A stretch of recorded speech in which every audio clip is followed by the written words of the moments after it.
The Nevis Reformation Party candidate Dr. Kelvin Daly and Ms. Janice Williams of Brown Hill have filed an application in the High Court to have the injunction placed on the new electoral boundaries to be removed.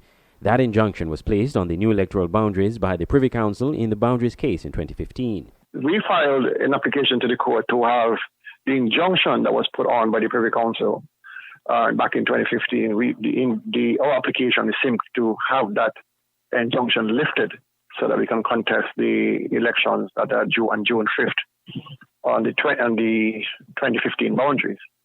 I'm really surprised that the government had not made a decision on which boundaries we were running on. And so we could not wait anymore. We were really hoping that they would have led the way, but clearly they had a different objective. So we felt it was in the best interest of the people to prompt the court to decide to lead us in the debate as to which boundaries we will be contesting the elections on. But why not file this application before nomination day? That's a difficult question to answer because, like I said, we were really hoping that the leadership would have made a decision.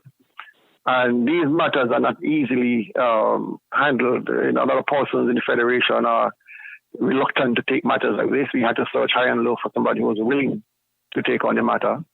We understand why. I mean, once you take up a matter against the government, you become a target. And so we had to search really hard to find somebody who was brave enough to take on the matter.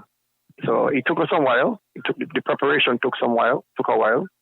Like I said, we really anticipated that the government would have made a decision even before the dissolution of Parliament to decide or tell the people which boundaries were being contested on. Dr. Daly said if the injunction is removed, it will not confuse the electorate, as voters would just need to vote where they're registered.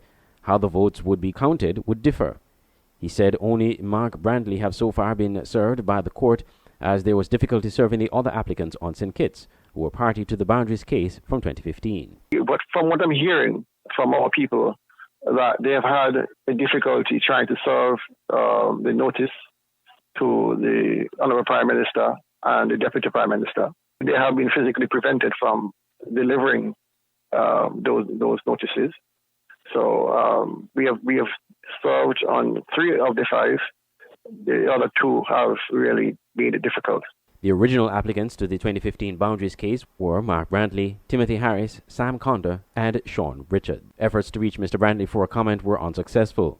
The basis for this application by Dr. Daly and Ms. Williams is that the original applicants have allowed the injunction to remain in place for over 4 years, with no indication of having the underlying issues resolved, which constitutes an abuse of the process. The application also argues that it is unconstitutional for the 1989 boundaries to still be valid based on the inequalities of registered voters in Nevis 9 and Nevis 10. Based on the 1989 boundaries, Nevis 9 currently has more than 8,000 registered voters, whereas Nevis 10 has less than 2,000. However, in the 2015 electoral boundaries, the number of registered voters in both Nevis 9 and Nevis 10 is about the same, the application argues. Andre Huey, SKN Newsline.